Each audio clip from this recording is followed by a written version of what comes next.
Brr, is it ever cold outside? Do you realize it's only 4.6 degrees out there? I just checked the digital thermometer and that's what it's reading out.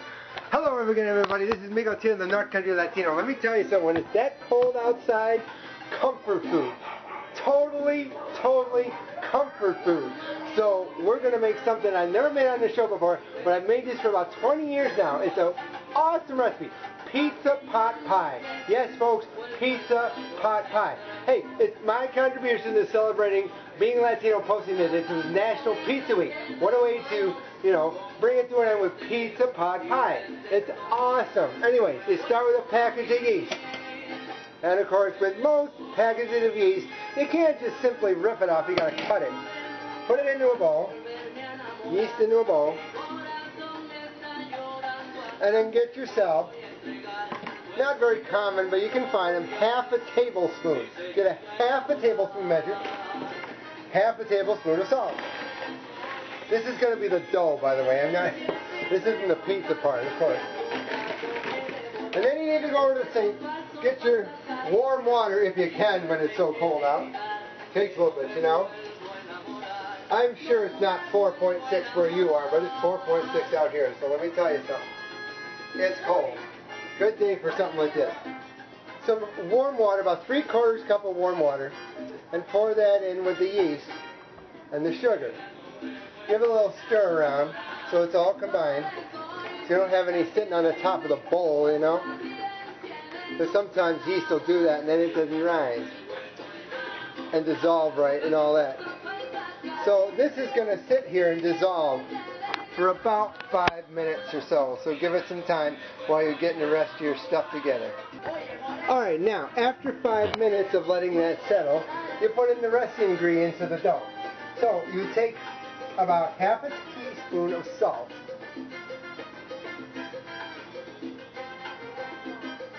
Put that in.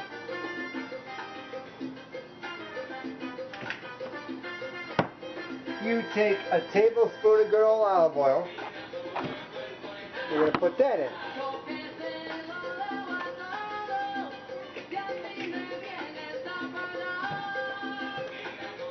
Tablespoon of olive oil.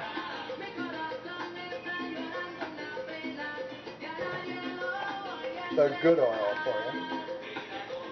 And then you're going to get a cup and a half of flour to start with. The recipe calls for about a cup and a half to 2 cups. Start with a cup and a half. Break into your flour collection. Nice heaping cup and put it in. And another half. And that wasn't... There we go. There we are. Now I'm going to stir this around. So it kind of takes on your typical battered dough conglomeration.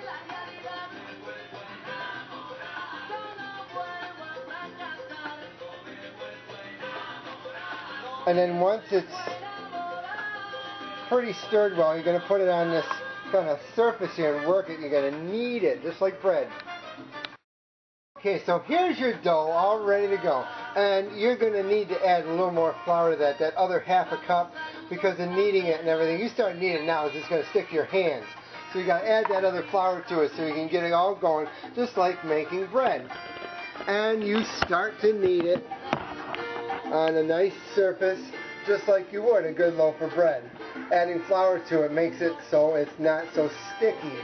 Gives it that nice kind of, look at this, is not sticking into my hands. I can move my hands off this and it's not coming all up all over the place because you added that flour. So you knead it around a little bit, and when you get a sec, go and clean that bowl out, because then you're going to let that flour sit in that bowl for about half an hour. See, now it's starting to get all nice and stretchable and elastic. That's what you want in your dough. Just like making bread at home, But this is the pizza dough.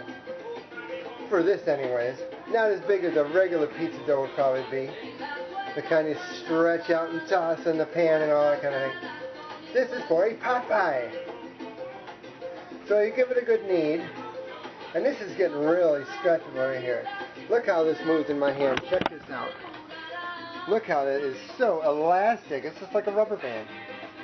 Anyways, getting ready to put it into the bowl to settle for about half an hour. And there's no stickiness I can feel on it, so that's when it's ready. When you can't feel a segment of stickiness anywhere in that dough, that's what makes it ready to go into the bowl. Isn't this beautiful? Woo! And it's basically ready for that right now. So you're going to let that sit in there, and it's good to cover it with something like a towel, paper towel will do, something to keep the drafts out for about half an hour. And there's your dough ready to settle and rise for a good half an hour. Okay, now we're going to actually start to make the ingredients of the pizza part itself. So we're going to turn on some low-fat ground sirloin, about a pound. Start that browning up. And you know how they say, oh, put all your stuff in there, your onion and your garlic and everything together with the meat. I don't like to do that. I like to get the meat brown and get as much fat out as I can first, and then add the rest of the stuff. It works just the same. It works just fine doing that. So you get this all brown, and you drain your fat and everything. And then you can make it as nutritional as you can by getting the fat out before you add the veggies. Yeah, what a novel idea. Instead of it had veggies, they're swamped with oil. Get the fat out first. So you get this going. Just like I told you. Only a pound of this ground beef do you need. Okay, and you mix it around until you're ready to add the rest of the ingredients after you got your fat out. Okay, now that the fat's out, you can add the rest of your ingredients. About a clove worth of garlic. And you have some more of it on reserve for later. Then you come over here and get some of this beautiful chopped onion. You're going to throw that in. The pepperoni next to it's going to go in a few minutes later. But you start with the onion and the meat and the garlic together to get those nice and smooth.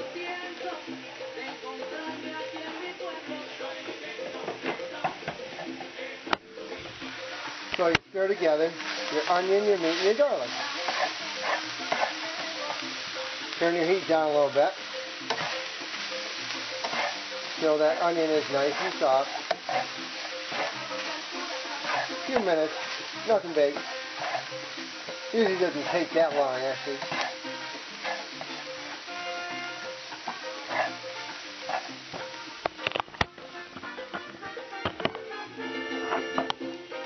Mix that together, and in the meantime, have your oven preheated to 375. Not the usual 350, folks. 375 for this one. So once that onion is looking nice and soft, take about a quarter pound of pepperoni.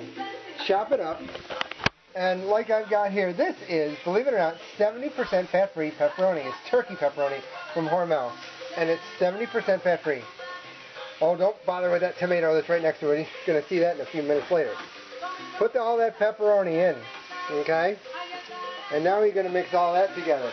And then guess what? It's going in the pan, your pie pan, because this is the first part that goes in, the base of the entire pie. So mix it together again. Let that pepperoni get in there. So it's all nice and soft, mixed in with your meat. And don't worry, there's enough stuff left over in there to get it nice and soft. It's not like you took all the fat out. You don't get out so much, you know what I'm saying? Whenever you have any kind of meat. But I always use the 90% so I can get the most out as I possibly can. And it's more nutritious that way. So we got this nice mixed in mixture here, if you will. Shake it off the spatula, you know, and if you waste anything, you want to eat this, you know, not have it stuck to a spatula in a pan in your sink. Turn your heat off just for the meantime, because you're going to come back with this pan. Empty the pan into a pie plate that is pre-treated with, excuse me, non-stick cooking spray, or else your dough's going to stick like glue. Get that in there. And then pour your ingredients into the pipeline.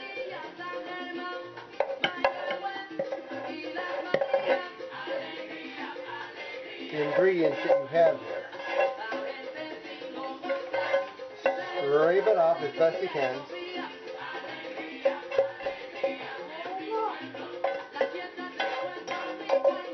Put your pipeline pan aside for just a sec.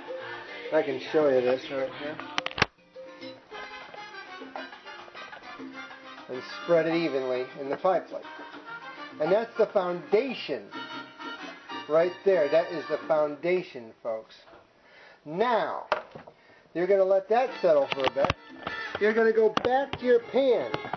And the next part of the ingredients. So put your temperature of the stovetop back on, maybe about medium. Grab your pan, put it back on the stove. Gotta get the cover. Can't have a pan without a cover.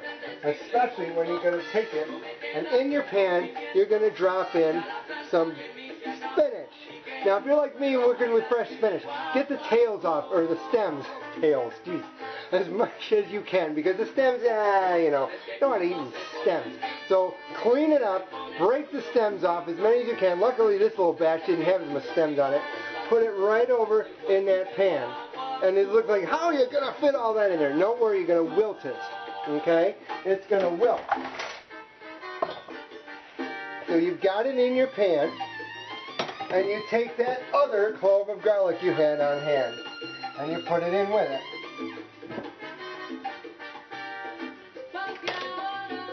Turn up your heat. Kind of mix it around a little bit here. So that garlic mix in with the spinach. And then you're going to cover it with the cover so that it shrinks up. Ready to go in here. Because how are you going to get that in there and here not? That's way too much. But when you shrink it up and shrivel it, it will fit, believe me. So cover it. It's like steaming, but it's a different method. And you're going to get that spinach nice and shrunk up for a couple minutes under that cover. Alright, with 2 minutes gone, then you're going to take it off the heat. So move it over. Turn your heat off. Okay. Let that settle. Take the cover off. Find a good place to put it. And then you're going to put in your other spices. See how it's all wilted? That's the process. Not really shrinking, but wilted. You're going to add some spices to it. First, some oregano. About half a teaspoon of oregano.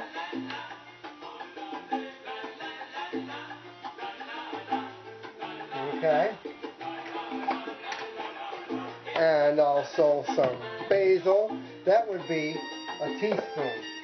Use a tablespoon if you got the fresh stuff, but if you've got the dried stuff like most people, do a teaspoon. Full teaspoon. Spices up the spinach, you know what I mean?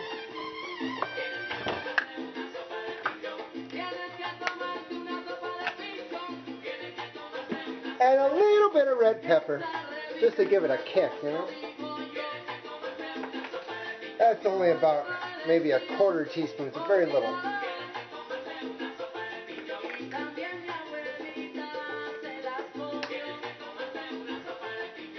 Stir that around really good. Look how much more manageable this is now that you wilted it. Now it'll fit on top of that pizza.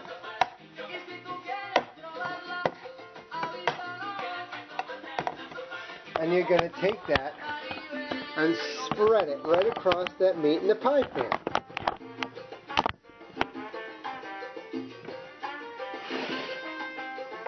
And believe me, it fits now. It certainly does fit. A nice, even layer.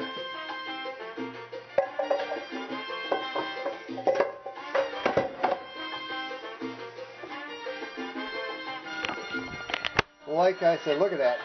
Couldn't have imagined that before you wilted it. Now it fits beautifully. So you've got this beautiful pie thing going on, and you're going to take your mozzarella, package of mozzarella, you're going to put that all over the top of it. Just empty it right out.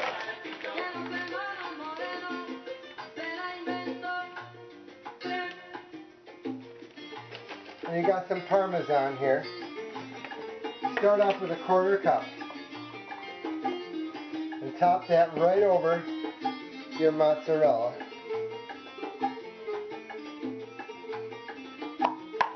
So look what we have now. Isn't that lovely? All the ingredients, the cheeses are going on. You're getting the cheese on your pizza, okay? And then you're going to take these tomato slices that have been sitting over here waiting for their turn, and you're going to top that over the cheese.